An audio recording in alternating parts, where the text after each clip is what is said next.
முத்தமிழ் கடவுளாம் முருகப்பெருமான் தாமிரபரணி ஆற்றின் நடுவே அசையாத ஆலயம் கொண்டு அனைவரையும் ஆச்சரியப்பட வைக்கும் அற்புதம்.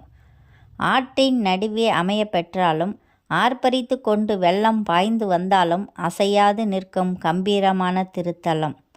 திருச்செந்தூர் இறைவனை நினைவுபடுத்தும் விதமாக நீர்நிலை கரையிலும் திருப்பரங்குன்றம் தலத்தை நினைவுபடுத்தும் விதமாக குடைவரை மூர்த்தியாகவும் அருள் செய்யும் ஒப்பற்ற திருத்தலம். சுமார் 1000 ஆண்டுகளை கடந்தாலும் அளவற்ற இயற்கை சீற்றங்களை எதிர்கொண்டாலும் கம்பீரம் குறையாத கந்தவேல் திருக்கோயில். ஆய்வாளர்களை வியக்க வைக்கும் வகையில் பல தொழில்நுட்பங்களை பயன்படுத்தி அமைக்கப்பட்ட வாழ்வையில் ஒரு முறையாவது தரிசிக்க வேண்டிய தலத்தை பற்றி அறிந்திடுவோம். தாமிரபரணி கரையில் அமைந்துள்ள இத்திருக்கோயில் 1000 ஆண்டுகளை கடந்து நிற்பதாக ஆய்வாளர்கள் உறுதிப்படுத்தியுள்ளார்கள்.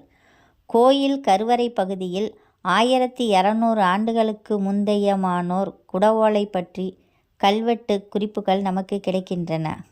சுமார் 1000 ஆண்டுகால வெள்ள ஓட்டத்தையும் உந்தி தள்ளும் கம்பீரமாக நிமிர்ந்து நிற்கும் இவ்வாலயம்.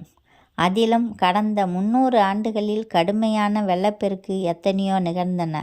நாமெல்லாம் கண்ட நிகழ்வாக 1992ஆம் ஆண்டு நிகழ்ந்த புயல் மழையின் போது. முழு வீடியோவையும் பார்க்க கீழே உள்ள லிங்கை கிளிக் செய்யவும்.